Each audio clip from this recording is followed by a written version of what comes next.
Hello friends, welcome to Rathi's kitchen. நான் உங்கள் ஏமா பேசுகிறேன். இன்றைக்கி நம்ம சேனலில் கோகோனட் பாதாம் பர்ஃபி எப்படி செய்கிறது தான் பார்க்க போகிறோம். ஃப்ரெண்ட்ஸ், இந்த ரெசிபியை ரொம்ப சுலபமாக செஞ்சிடலாம். தேங்காயும் பாதாமும் இருந்தால் போதும். இது போல் ஹெல்த்தியான முறையில் பர்ஃபி செஞ்சிடலாம். வீட்டில் உடனடியாக ஸ்வீட் செய்யணும்னு நினச்சிங்கன்னா இந்த ஸ்வீட்டை ட்ரை பண்ணி பாருங்கள். இப்போ வாங்க வீடியோக்குள்ளே போகலாம்.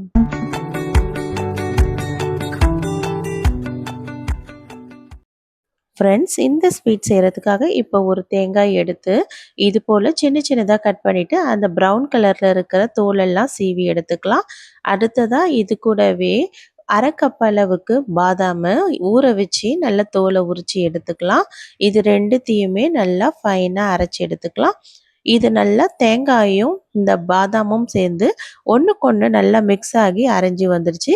தண்ணி எதுவும் சேர்க்காம அரைச்சி எடுத்தாச்சு. இப்போ அரைச்சி எடுத்ததை அப்படியே நம்ம ஒரு கடாயில் சேர்த்துக்கலாம். கடாயில் சேர்த்துட்டு ஸ்டவ் லோ ஃப்ளேமில் வச்சுட்டு 1 நிமிஷத்துக்கு இது போல் கலந்து கொடுத்துக்கலாம். நல்லா 1 நிமிஷம் கலந்து கொடுத்தா போதும். இந்த ஈரப்பதெல்லாம் கொஞ்சம் குறைஞ்சி வரட்டும். குறைஞ்சி வந்ததுக்கப்புறமா இது கூடவே 1 கப் அளவுக்கு பால் சேர்த்துக்கலாம். காசின பால், காசாத பால் எது இருந்தாலும் பரவாயில்ல. திக்கான பாலாக எடுத்து சேர்த்துக்குங்க. சேர்த்துட்டு இப்போ இது போல் நல்லா கலந்து கொடுத்துக்கலாம். கலந்து கொடுத்துட்டு ஸ்டவ் லோ ஃப்ளேமில் தான் வைக்கணும். எக்காரணத்து கொண்டும் இப்போ நம்ம ஸ்டவ் ஹை ஃப்ளேமில் மாற்றக்கூடாது. ஸ்டவ் லோ ஃப்ளேமில் இருக்கும்போது இது கூடவே நல்லா ஃப்ரெஷ்ஷான ஏலக்காய் பவுடரை சேர்த்துடலாம். சேர்த்துட்டு இது போல் நல்லா கலந்து விட்டுடலாம். இந்த பால் சேர்த்தோடனே இந்த பாதாமும் தேங்காயும் சேர்ந்து நல்லா இந்த பாலோட ஓரளவுக்கு கொஞ்சம் வெந்து வந்திருக்கு. இந்த அளவுக்கு வந்ததுக்கப்புறம் இதில் 3/4 கப் அளவுக்கு சர்க்கரை சேர்த்துக்கலாம். நீங்கள் ரொம்ப அதிகமாக இனிப்பு சாப்பிட்றவங்களா இருந்தால் 1 கப் அளவு கூட சர்க்கரை எடுத்துக்குங்க. இப்போ இந்த சர்க்கரை சேர்த்ததுக்கப்புறம் இதில் நமக்கு ஈரப்பதம் வர ஆரம்பிக்கும். இந்த சர்க்கரை மெல்ட் ஆக இது நல்லா தண்ணி விடும். தண்ணி விட்டு நல்லா இந்த தேங்காயும் பாதாமும் சேர்ந்து நல்லா கலந்து வரும். இதில் இருக்கிற ஈரப்பதெல்லாம் நல்லா குறைஞ்சி வர அளவுக்கு பொறுமையாக நம்ம ஒரு 5 நிமிஷத்துக்கு கலந்து கொடுத்தா போதும். நல்லா ஒரு 5 நிமிஷம் ஆனதுக்கப்புறம் இந்த சர்க்கரையெல்லாம் நல்லா மெல்ட் ஆகி இந்த தேங்காய் பாதாமோடு நல்லா மிக்ஸ் ஆகி வந்துடும். ஓரளவுக்கு திக்காகவும் ஆரம்பிச்சிடும்.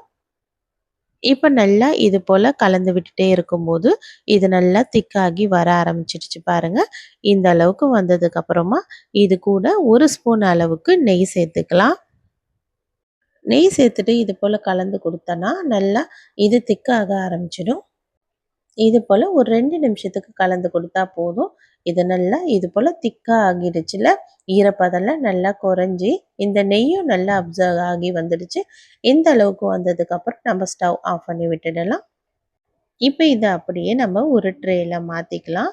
ஒரு ட்ரேயில் கொஞ்சமாக நெய் அப்ளை பண்ணிவிட்டு இது போல் நம்ம ரெடி பண்ணி வச்சுருந்த இந்த பர்ஃபியை எடுத்து இந்த ட்ரேயில் நம்ம இது போல் நல்லா செட் பண்ணி விட்டுடலாம். இது போல் நல்லா செட் பண்ணி விட்டுட்டு இதுக்கு மேலே டெக்கரேட்காக கொஞ்சமாக பாதாம் நட்ஸ் எல்லாம் சேர்த்துக்கலாம். உங்களுக்கு எந்த நட்ஸ் சேர்க்க விருப்பமோ அதெல்லாம் சேர்த்துக்குங்க. சேர்த்துட்டு இதை நல்லா ஒரு 10 நிமிஷத்துக்கு அப்படியே ஆற விட்டுடலாம். ஆறினதுக்கப்புறம் நல்லா அப்படியே நம்ம ஸ்லைஸ் பண்ணி எடுத்துக்கலாம்.